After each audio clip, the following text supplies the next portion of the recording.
नमस्कार बच्चों, मैं मंजीत सिंह अपने टॉपिक मनी एंड क्रेडिट मुद्रा एवं साख के साथ ये कक्षा 10वीं का इकोनॉमिक्स का चैप्टर नंबर 3 है। इसका एक भाग हम कर चुके हैं। अब हम इसका दूसरा भाग करने जा रहे हैं। पहले भाग में हमने बताया था कि जो मनी है कैसे मीडियम ऑफ एक्सचेंज, कैसे विनिमय का काम या मध्यस्थता करता है किसी भी वस्तु को किसी वस्तु को खरीदने में। आज हम जो बात करने जा रहे हैं वो है मॉडर्न फॉर्म्स ऑफ मनी, कि आधुनिक रूप में पैसे के कौन कौन से रूप हमें देखने को मिलते हैं। इस आधुनिक रूप से पहले क्या था कि बार्टर सिस्टम के बाद समय समय पर अलग अलग चीजों को कह सकते हैं माप के रूप में लिया गया। जैसे कहा गया कि जो ग्रेन्स है, अनाज है या जो कैटल है, उनके आधार पर किसी वस्तु का माप होगा। फिर धीरे धीरे क्या हुआ कि अलग अलग समय में, अलग अलग साम्राज्यों के समय में, चाहे वो मौर्य वंश था या उससे पहले था गुप्त वंश था, बाद में चाहे मुगल काल आया, उससे पहले सल्तनत काल आया, और बाद में अंग्रेजों के काल में भी यहाँ पे क्या हुआ कि कुछ धातुओं के सिक्के बनाए गए और उसी को उनके आधार पर ही उसको मूल्य का माप किया जाता था। यानी इन सिक्कों के बदले वस्तुओं को खरीदा जाता था। लेकिन उसमें भी कुछ ना कुछ समस्या रहती थी। और बाद में क्या हुआ, अंग्रेजों के समय में ही भारत में जो थी, आपको पता है कि यहाँ पर आरबीआई की स्थापना हो चुकी है अंग्रेजों के समय में 1935 में ही। अब जो आरबीआई है, रिजर्व बैंक ऑफ इंडिया, वो भारत का केंद्रीय बैंक है। अब उसके कई काम हैं, और जब हम इस टॉपिक के रेफरेंस में बात करेंगे तो वो है करेंसी को इशू करना। यानी जो मुद्रा है, जो पैसा है, उसको जारी करने का जो काम है वो भारत का जो केंद्रीय बैंक है आरबीआई वो करता है। अब हम बात करने जा रहे हैं कि वो जो मॉडर्न फॉर्म्स हैं मनी के वो कौन कौन से हैं। तो मुख्य रूप से अगर आप देखें तो एक है करेंसी यानी मुद्रा। और ये जो मुद्रा है सिक्कों में भी है, कॉइन्स में भी है, और जो पेपर नोट्स हैं, कागज के जो नोट हैं, उसमें भी है। दोनों में ही आप देखते हैं कि जो हमारे पास सिक्के हैं वो 50 पैसे का भी है, 1 रुपए का है, 2 का भी है, 5 पैसे का भी है। और इसके अतिरिक्त जो रुपए हैं, जो नोट्स हैं, वो 1 का है हमारे पास, 5 का है, 500 का है, 2000 का है, ये 10 रुपए का नोट है, 20 का नोट है, 50 का नोट है, 100 का नोट है। ये जो है सारे का सारा जो काम है, ये मुद्रा जो है ये भारत के जो केंद्रीय बैंक है आरबीआई के द्वारा इशू की जाती है। अब पहले क्या होता था कि पहले जो सिक्के होते थे उनका आंतरिक मूल्य और उनका जो बाहरी मूल्य था वो बराबर होता था। लेकिन अगर आज की दौर में हम बात करें, आधुनिक रूप में बात करें, तो कागज की वैल्यू तो कुछ भी नहीं है। अगर हम कहें ना भी करेंसी नोट है, उस पर लिखा है 2000 है या 500 है, अगर लिख लिया तो उसकी अपने आप में वैल्यू हो जाती है, क्योंकि ये एक्सेप्टेबल है, ये सब लोग उसको स्वीकार करेंगे। और क्यों सब इसका स्वीकार करेंगे? क्योंकि ये ऑथोराइज्ड है बाय द गवर्नमेंट। जो देश की सरकार है उसने उसको प्राधिकृत किया है, उसने उसको ऑथोराइज किया है, और कोई भी उसको लेने से मना नहीं कर सकता। लीगल टेंडर मनी है, कानूनी रूप से उसको जामा पहनाया गया है। आप मार्केट में जाते हैं और कोई चीज खरीदते हैं और पैसे देते हैं तो कोई ये नहीं कहेगा कि ये नोट मैं नहीं लूंगा। हाँ, वो बात अलग है कि वो ज्यादा थोड़ा फटा हुआ है या कुछ गड़बड़ है, तब वो थोड़ी देर के लिए मना करेगा। आप कहीं दूसरी जगह जाकर उसको बदलवा सकते हैं, लेकिन कोई इसको मना नहीं कर सकता। अगर करेगा तो इसका मतलब आप सरकार की या गवर्नमेंट के कानून की अवहेलना कर रहे हैं।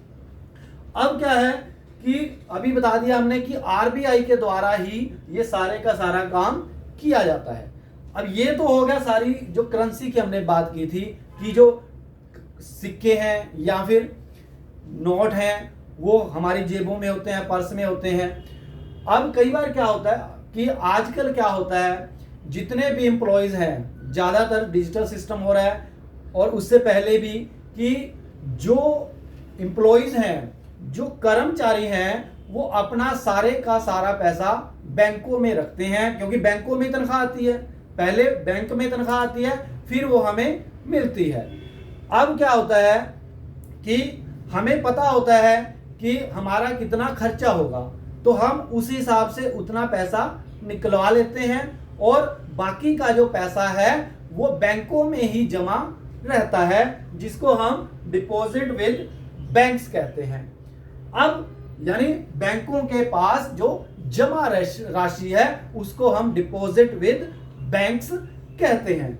अब क्या है कि लोग क्यों चाहते हैं कि उनका पैसा जो बैंक में है रहे, क्या फायदा है उनको, वो घर पे भी रख सकते हैं। अगर आप देखिए ना कि कुछ लोगों के पास, अगर हमने इसको समझने का प्रयास करें कि जब एक्स्ट्रा मनी यानी वेतन के अतिरिक्त जो पैसा यानी खर्चे के अतिरिक्त जो पैसा बच गया हमारे पास, हम क्या करेंगे, उसको बैंक में ले जाएंगे।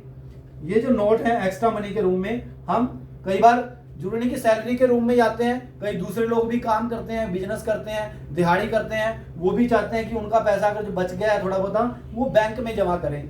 तो इस प्रकार वो उस पैसे को, एक्स्ट्रा मनी को, अतिरिक्त मनी को बैंक में ले जाएंगे, और बैंक में लेकर जाने के बाद, जमा कराने के बाद उनको बेनिफिट्स मिलते हैं। आप सोचेंगे कौन से बेनिफिट्स मिलते हैं। पहली बात तो ये है कि घर में कई बार क्या होता है, जो पैसा है चोरी हो जाता है, जेब से गिर जाता है, हमें जितनी जरूरत होती है हमें उतना ही पैसा रखना चाहिए, और इसीलिए जो बैंक है हमें ये जो पैसे की है सुरक्षा प्रदान करता है, सेफ्टी मिलती है हमें। जो पैसा हमारे घर में है, अभी हमने कहा चोरी हो सकता है, गुम हो सकता है, तो इसलिए हम बैंक में रखेंगे, तो बैंक हमें उसकी सुरक्षा प्रदान करेगा जब तक बैंक में पैसा है वो सुरक्षित है। इसके अतिरिक्त क्या है कि जब पैसा बैंक में रखा जाता है तो हमें उसके बदले में थोड़ा सा ब्याज भी मिलता है, जिसको इंटरेस्ट हम कहते हैं।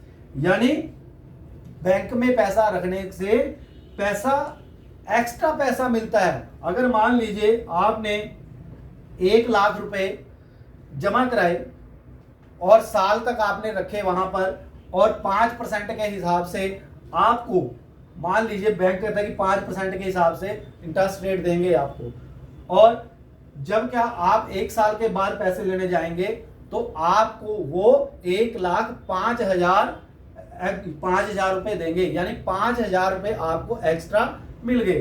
तो एक तो ये हो गया कि सुरक्षा मिल गई, और दूसरा जो आपका पैसा है बैंक में पड़े पड़े बढ़ भी गया, आपको एक्स्ट्रा पैसा, एक्स्ट्रा मनी से आपको एक्स्ट्रा पैसा मिल गया।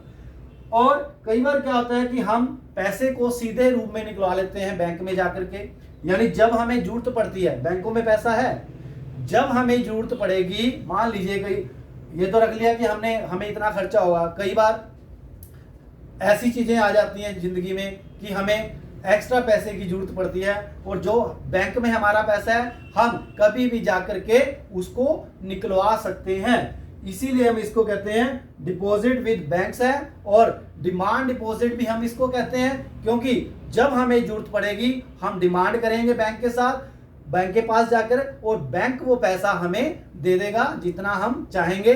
शर्त यह है कि हमारा बैंक में उतना पैसा होना चाहिए, एक्स्ट्रा पैसा नहीं देगा वो। अब क्या होता है, ये तो हमने कैश निकलवा लिया, पैसा जो है कैश निकलवा लिया। अब ऐसी स्थिति में क्या होता है, जब हम अकाउंट खुलवाते हैं बैंक में, जब पैसा जमा कराते हैं तो हमारा अकाउंट खुलता है, तो बैंक क्या करता है, हमें एक चेकबुक भी देता है।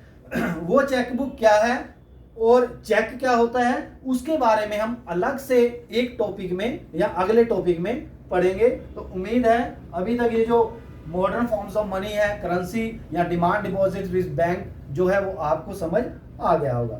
धन्यवाद।